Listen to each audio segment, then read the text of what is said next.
Right, we can worship God. It's good to be here. Good to see so many good-looking folks today. I want to continue on with a story theme. If you've heard the last couple of weeks, I've told some stories, and then the subtitle we talk about be brave, be resolute, and today I want to talk about the girl and the general. Very interesting story in the Old Testament, true story, the girl and the general. And then I want the subtitle, the theme is Be an Influencer. Be an Influencer. We got a picture of the guy. This is supposed to be Naaman.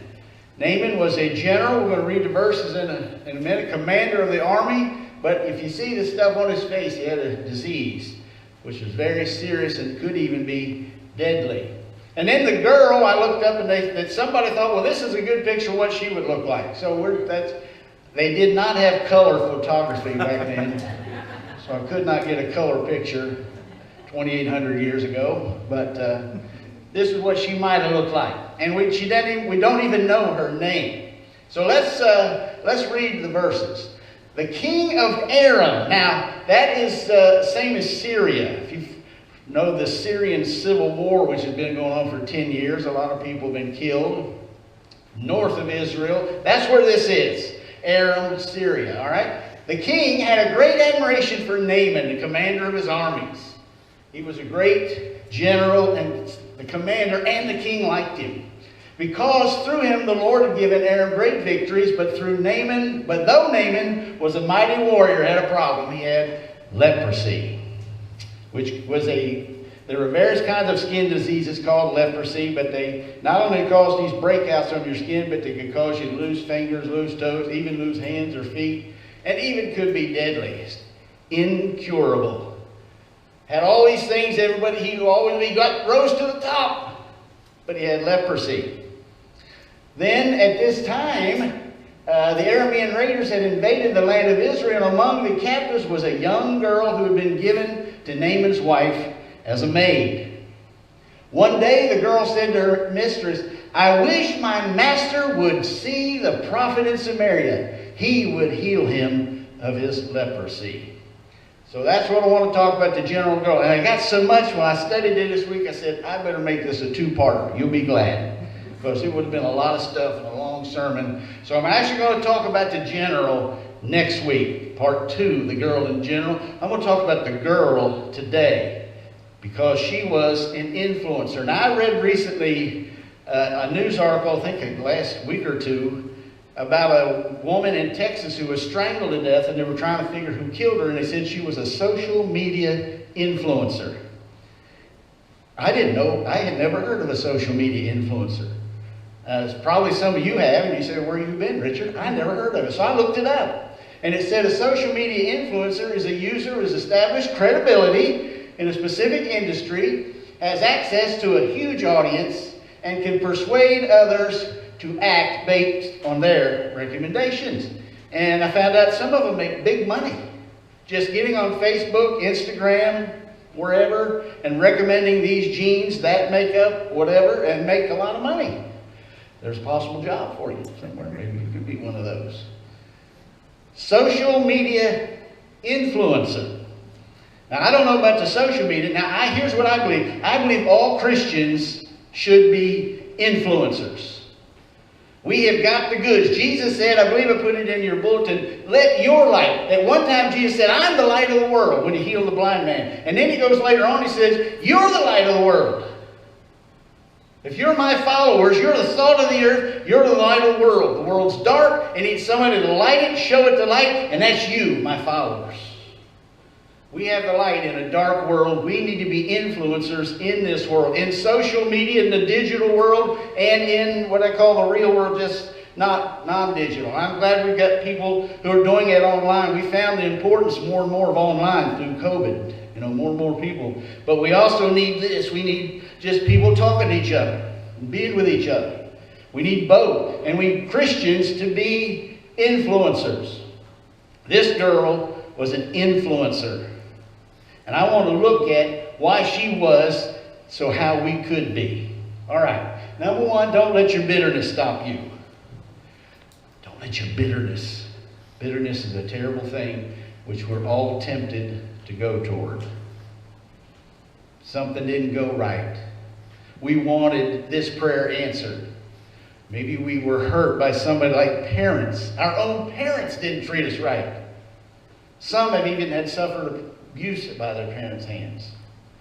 Maybe by somebody you were married to mistreated you. Somebody you loved with all your heart, want to make a life with, and they mistreated you, or rejected you, and left you, and were not faithful. And you can get bitter. You wanted God to do this for you, He didn't do it, and you can get bitter. You can get angry, and bitterness sort of go together, and this anger is you're angry about all the time about things they weren't even the cause of your main anger. They do some little thing, and you bust out with anger because that bitterness is lurking underneath. Now, this girl could have been bitter. She was taken from her own home and parents to another country and made a slave. If anybody could have been bitter, she could have been bitter. She could have said, I'm glad Naaman's got leprosy. He deserved it. That's the enemy of my country. Made me a slave. I'm glad he's got leprosy. But she didn't. And that's why she could be an influencer. Now, Christians, you're not going to really be happy like you should be if you're bitter. And I'm not going to be.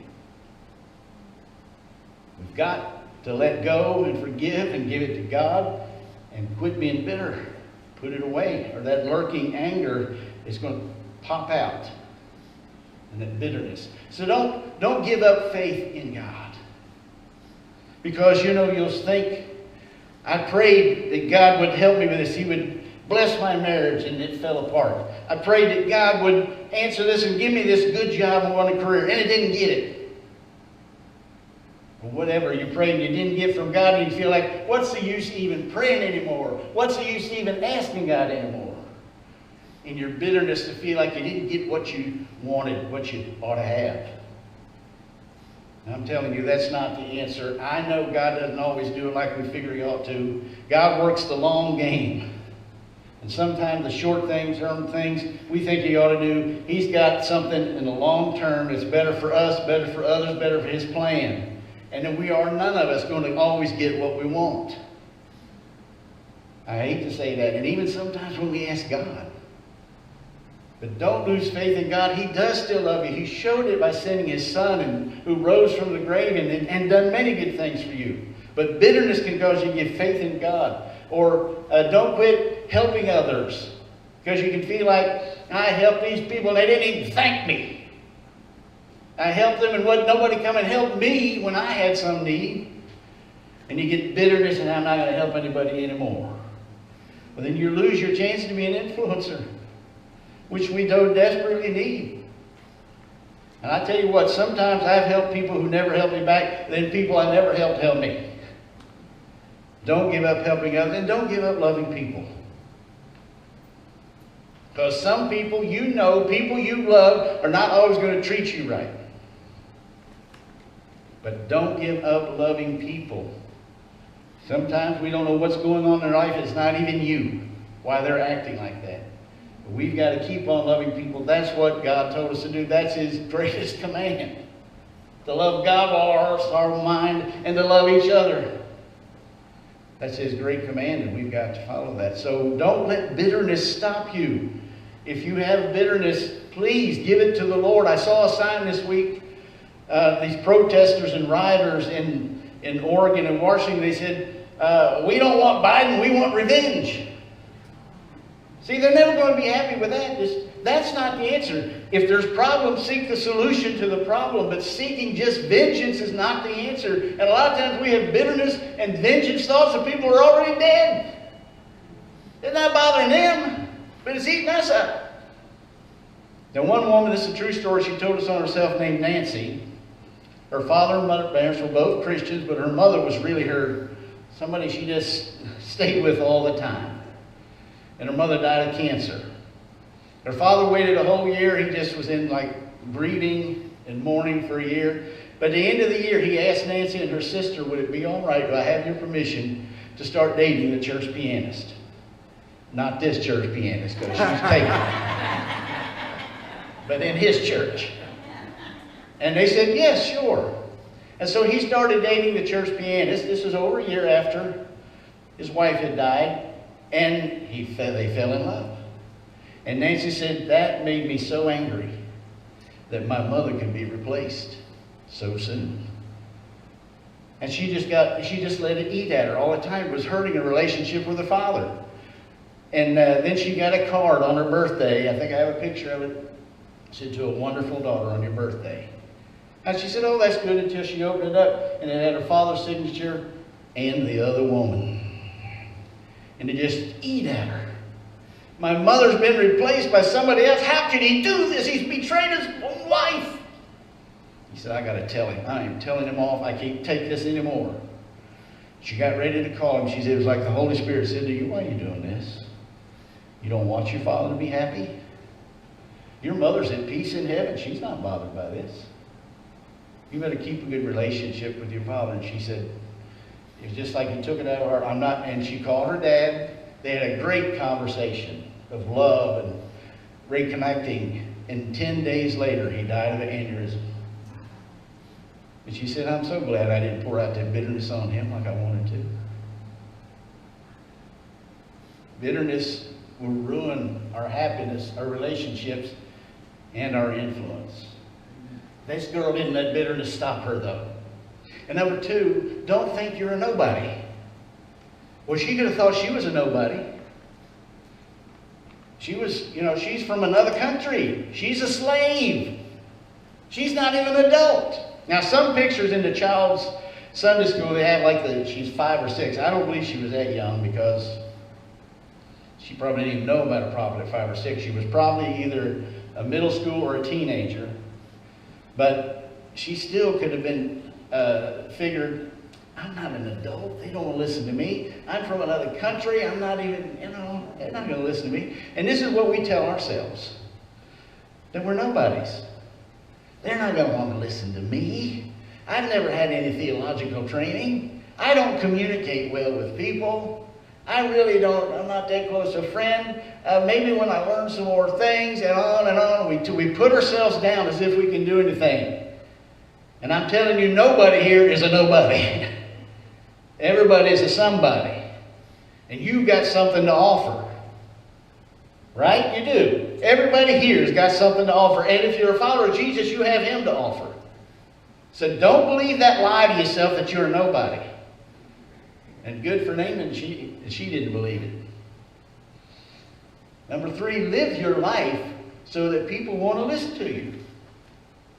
You remember that, if I read what a social media influencer is, it said this phrase has established credibility.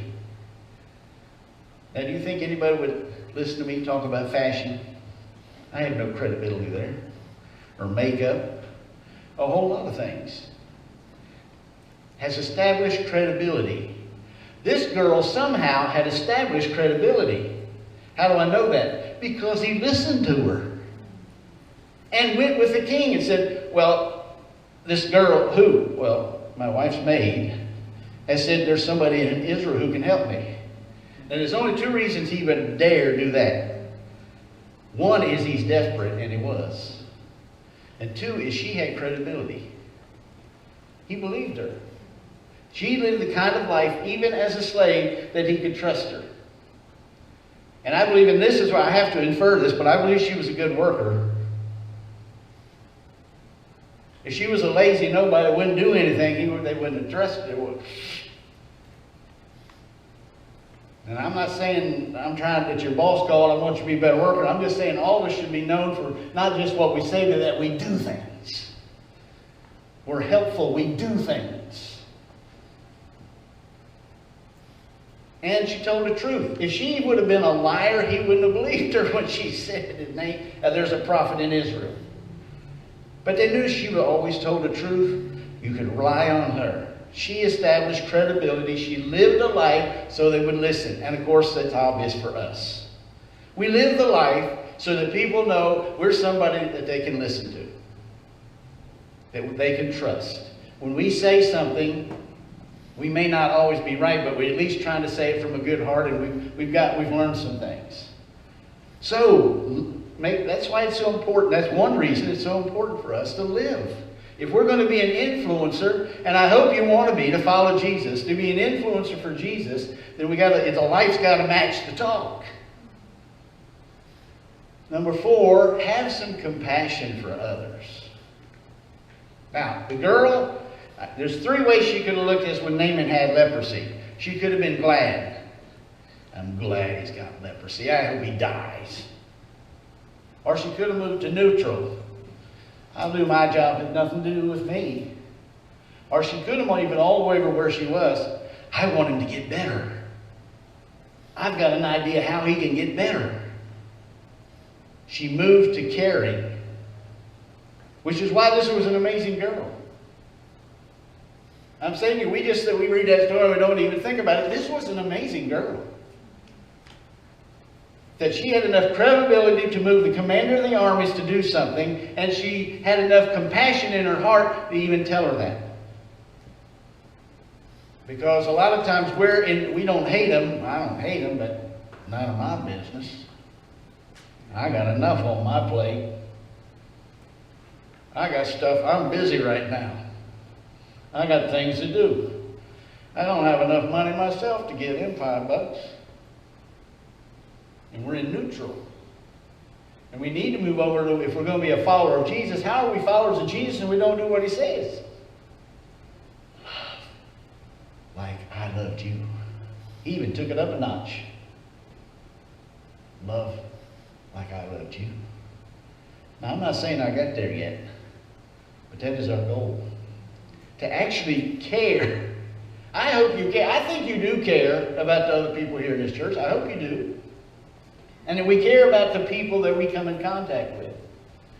And that there may be a chance that we can have an influence for good in their life. Because I believe we can. So let's move to compassion. And number 5, open your mouth and tell what you know. I didn't go to college about this. I'm a pretty new Christian. I really don't know a lot. Tell what you know. What did this girl know? There's a guy in Israel who can help you. I've heard he's done miracles. God has blessed him. There's a man, Elisha was his name. You can go to him. She told what she knew.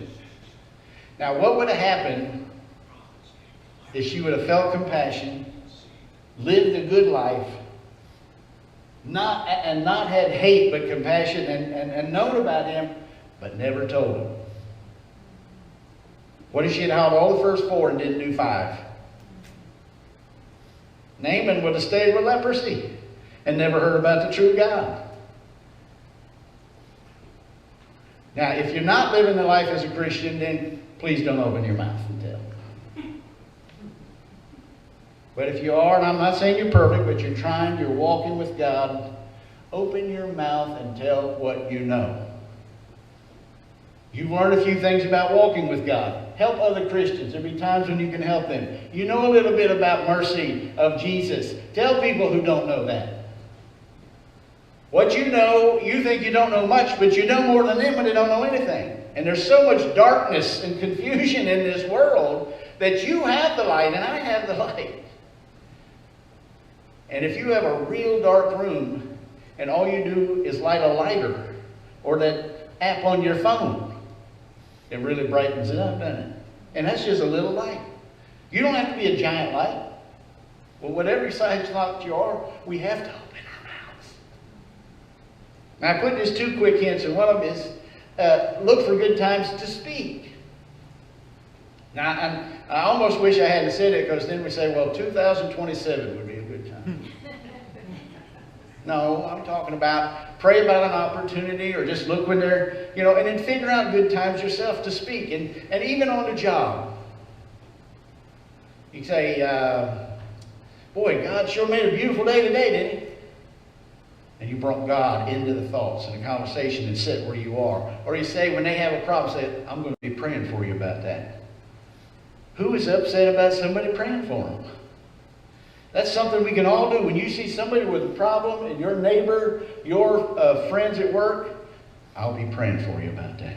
And you know what most of them say? Thank you. Or we heard a good sermon in church Sunday. Maybe you could say that. Here's one of the points he said. Let me tell you something about something I heard this week. Just let them know. Bring God into the thoughts. And you know what? A lot of times off of that, other things can spring.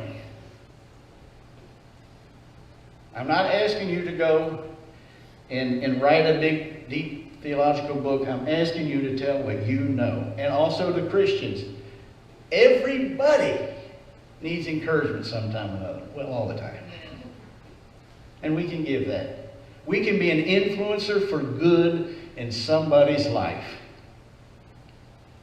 And then be enthusiastic about being a Christian in your life, you know. I don't think this girl was negative when she said, hey, I know where you can get some help.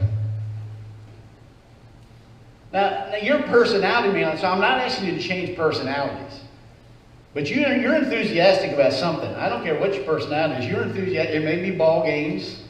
It may be supper. I'm enthusiastic about supper. And lunch. Breakfast. But you're enthusiastic about something and show that in your walk with God. Well, this is good. Have some enthusiasm and some joy. If we'll live lives of victory and joy and integrity, we can be an influencer. Live a life of victory, joy, and integrity. And you and I can be influencers for good. We can let our light shine in this dark world like Jesus told us to. Now, I'll add this real quick. I don't know it. I think she got rewarded. We're going to tell what Naaman did next week. He was healed. I'll go ahead and be a spoiler alert. And when he got back, don't you think he rewarded that girl somehow or another? Thank you. You know.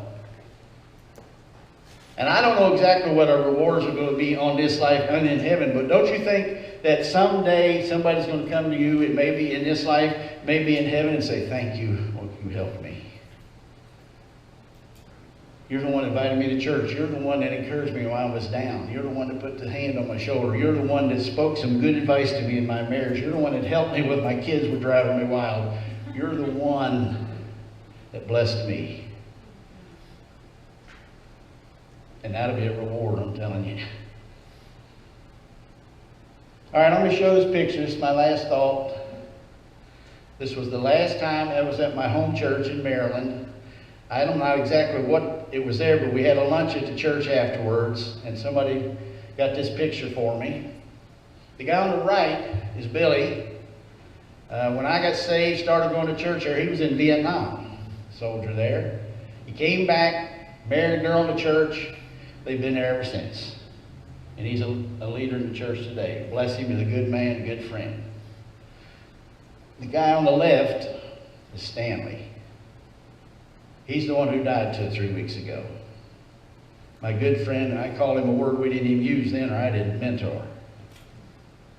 Because when I came to Maryland at age 14, our family just broke up. And my father wasn't in the picture anymore. And we started going to church here. And this is where I heard about Jesus. Where I got saved, became his follower. But I didn't know anything about the Bible or how to be a Christian. And this man came in and helped me. Not long after we'd been there, maybe a few months, they started a youth group. We had a bunch of teenage boys in our church and no girls. And all our mothers started praying for some girls. And all kind of teenage girls came to church. Thank you, Lord. I'm so happy. And we started a youth group. And so we had Sunday school Sunday morning. We had CTS Sunday night service. We had a Thursday night prayer meeting. And now we had a Saturday night youth meeting every week. And you know what? I loved every minute of it. Mom never had to say, oh, you boys, we don't want to go to church. She never heard that from us. We were loved. We had fun. We loved church. We loved our friends there.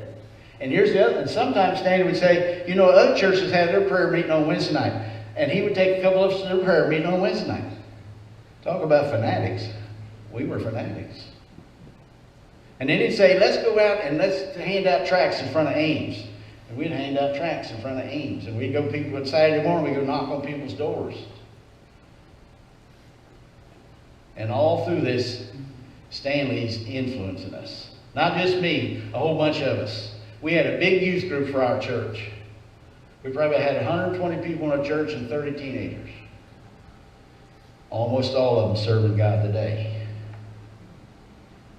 Many of them became preachers or preachers' wives, or not that that's what you have to do, but they're walking with God. And a lot of it's that man's influence. He was enthusiastic, wasn't he? He was always full of joy. And you know what he did? I thought about what was one reason he influenced me so much besides his life. He spent a lot of time with us. Just riding around here, talking over here at church. You just bother him, you spend a lot of time. And I've figured out, if you're going to influence people, you got to spend some time with them. Unless you're a writer or a podcast, and then you can influence people, and that's great too. But for most of us, you got to spend some time with people. We don't want to say that when we get to heaven, I majored in television. That was one goal of my life. Nothing wrong with television. I watch Gunsmoke every day. Nothing wrong with television, but sometimes we need to get up and help somebody or talk to somebody. Sometimes it's Zoom now. But at least we're making some contact with people. How are we going to influence them if we don't spend time with them?